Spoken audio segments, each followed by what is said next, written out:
नमस्कार, आप देख रहे हैं सिटी पोस्ट लाइव और मैं हूं आकाश प्रत्युष। मुकेश सहनी ने बीजेपी को बड़ा ऑफर दे दिया है। बातें तो चल रही थी कि मुकेश सहनी महागठबंधन छोड़ के बीजेपी में जा सकते हैं।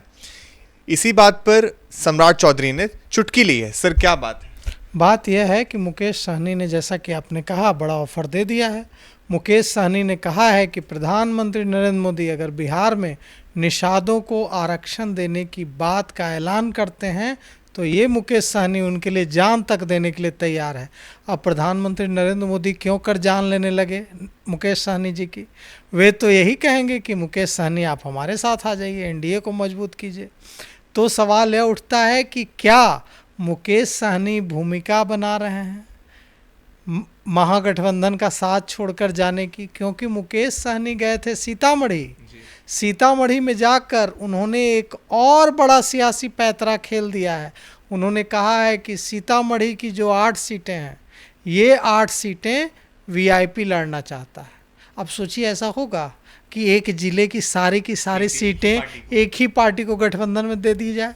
और उन्होंने वो सीतामढ़ी में खूब समा बांधा और कहा कि सीतामढ़ी की जो 8 सीटें हैं वो हम वीआईपी लड़ना चाहती है। और उन्होंने यह भी कह दिया लगे हाथ कि वीआईपी पार्टी, विकासशील इंसान पार्टी जो उनकी है, उसकी 60 सीटों की लिस्ट पूरी तरह से तैयार है। अब बाकी अपना अपना देख लें कि किनको क्या चाहिए। मेरी सीटें जो है वो 60 सीटें, ये एकदम लिस्ट तैयार है। तो कुल मिलाकर बात यह है कि क्या ऐसी संभावना है कि मुकेश सहनी की पार्टी को 60 सीटें महागठबंधन में मिलेगी? तो नहीं, इसकी बिल्कुल भी संभावना नहीं है कि 60 सीटें मुकेश सहनी की पार्टी को महागठबंधन में मिलेगी। ये बहुत ज़्यादा बड़ी मांग है उनकी। अगर 60 सीटें उनको मिलेगी तो फिर तो कांग्रेस 120 सीटें मांगेगी। तो इसलिए क्या मुकेश सहनी भूमिका बना रहे हैं महागठबंधन छोड़कर जाने की? क्योंकि हमारे पास जो खबर है सूत्रों के हवाले से कि उनकी बातचीत चल रही है भारतीय जनता पार्टी के साथ, और भारतीय जनता पार्टी ने उन्हें केंद्र में मंत्री बनाने का ऑफर दिया है। भारतीय जनता पार्टी ने कहा है कि आप केंद्र में राज्य मंत्री बने, लेकिन मुकेश सहनी कह रहे हैं कि नहीं, हम केंद्र में कैबिनेट मंत्री बनना चाहते हैं। अब एक बात आगे बढ़ी है। उनकी जो बिहार बीजेपी के अध्यक्ष हैं दिलीप जायसवाल, उनसे मुलाकात भी हुई थी, और मुलाकात के बाद उन्होंने यह भी कहा कि हमारी बात हुई है महागठबंधन के एक दल से और वो दल हमारे साथ आ सकता है एनडीए में।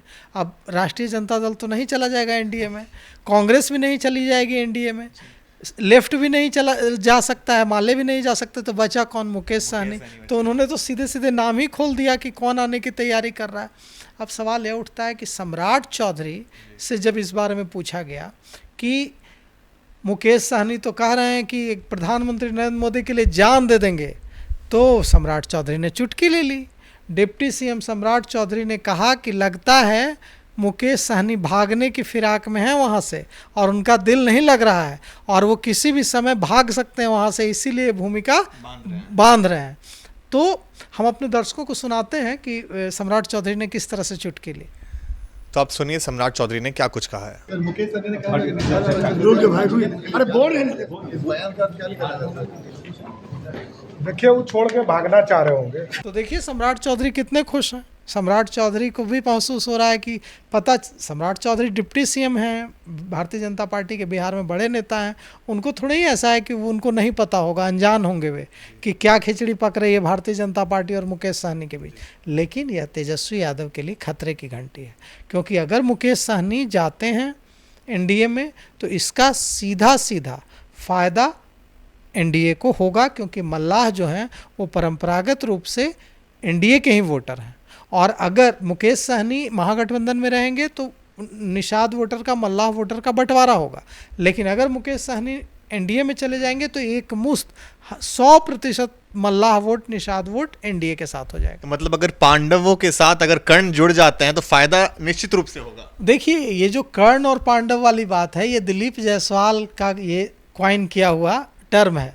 दिलीप जायसवाल कहते हैं कि हम जो एनडीए के 5 दल हैं, ये 5 पांडव हैं और 5 पांडव को कोई हरा नहीं सकता है।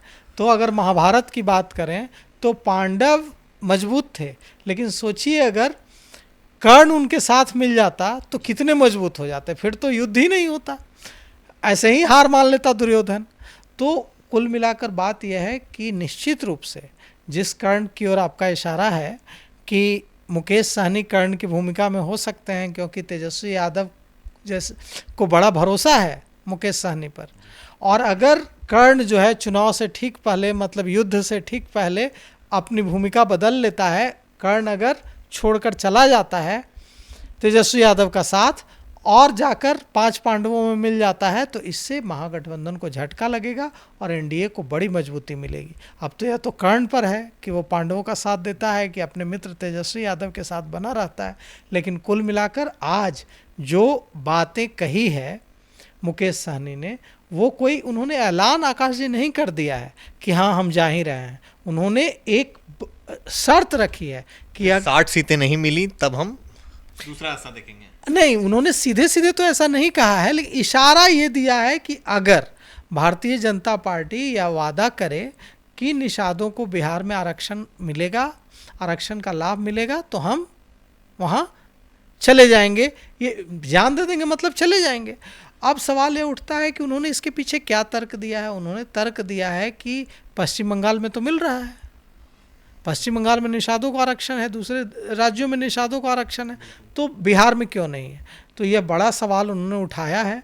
और अगर भारतीय जनता पार्टी इस पर कोई ऐलान करती है और मुकेश सहनी को अपने साथ आने का आमंत्रण देती है, तो फिर मुकेश सहनी के पास क्या रास्ता बच जाएगा। मुकेश सहनी जाएंगे।